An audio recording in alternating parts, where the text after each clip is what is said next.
Assalamualaikum warahmatullahi wabarakatuh. Perkenalkan, nama saya Ismi Fauzia dari kelas AK22E.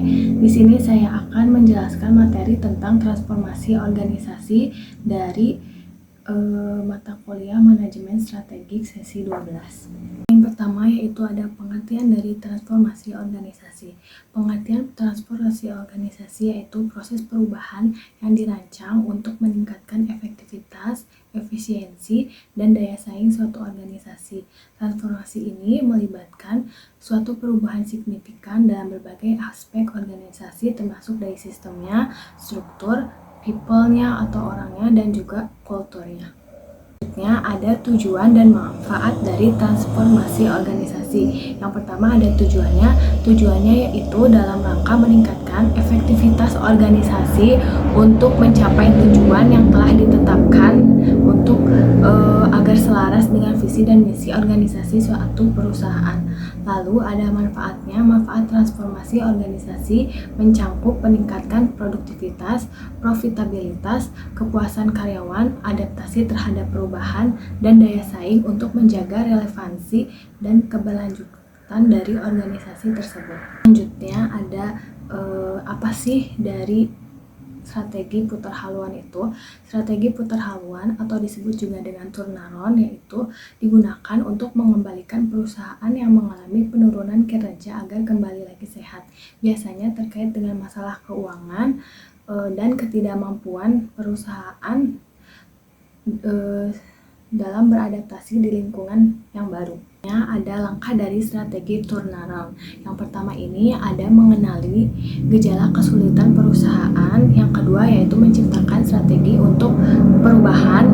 Dan yang terakhir ada melibatkan pemimpin dengan karakteristik transformer untuk memberikan motivasi dan semangat yang baru. Adapun peran pemimpin transformer yaitu mempertanyakan rutinitas dan proses secara kritis, membawa revitalisasi organisasi dengan pendekatan baru, dan menjadi penggerak utama dalam pengarahan transformasi. Selanjutnya ada kesuksesan transformasi. Di sini ada piramida kesuksesan. Piramida kesuksesan itu apa sih? Piramida kesuksesan adalah kerangka kerja yang digunakan untuk memastikan keberhasilan transformasi atau perubahan dalam sebuah organisasi tersebut. Piramida ini menggambarkan elemen-elemen penting yang saling mendukung dan membentuk dasar yang kuat untuk mencapai tujuan strategi. Yang pertama ini dalam piramidanya ada visi dan misi. Apa sih langkah yang digunakan dalam visi dan misi ini? Yaitu pertama menentukan arah strategis organisasi, yang kedua ada strategic objektivitas atau sasaran utama untuk mencapai visi tersebut, yang ketiga ada key success factor yaitu faktor kunci yang menentukan keberhasilannya itu ada apa aja, lalu ada standard of excellence yaitu tolak ukur untuk memastikan kualitas dari transformasi tersebut. Yang terakhir ada kesiapan untuk melakukan transformasi. Itu ada beberapa langkah nih teman-teman. Yang pertama ada persepsi pada terhadap kesiapan, yaitu dengan memahami tingkat kesiapan organisasi dalam menghadapi perubahannya. Terus ada identifikasi faktor penghambat atau eksistensi apa sih yang akan muncul. Terus yang kedua ada pemahaman terhadap visi perubahan.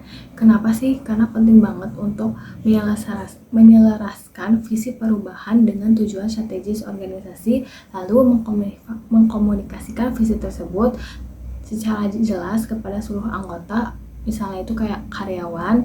Lalu yang ketiga ini rasa saling percaya dan kerjasama, membangun kepercayaan antar anggota organisasi maupun divisi di suatu perusahaan. Lalu adapun memastikan kolaborasi yang efektif selama proses transformasi tersebut. Dan yang terakhir tentunya yaitu inisiatif perubahan, dengan memulai langkah-langkah perubahan yang sudah direncanakan, lalu mengidentifikasikan pemimpin perubahan yang dapat menjadi panutan dalam proses transformasi organisasi tersebut. Terima kasih, sekian presentasi dari saya. Mohon maaf bila masih banyak kekurangannya. Wassalamualaikum warahmatullahi wabarakatuh.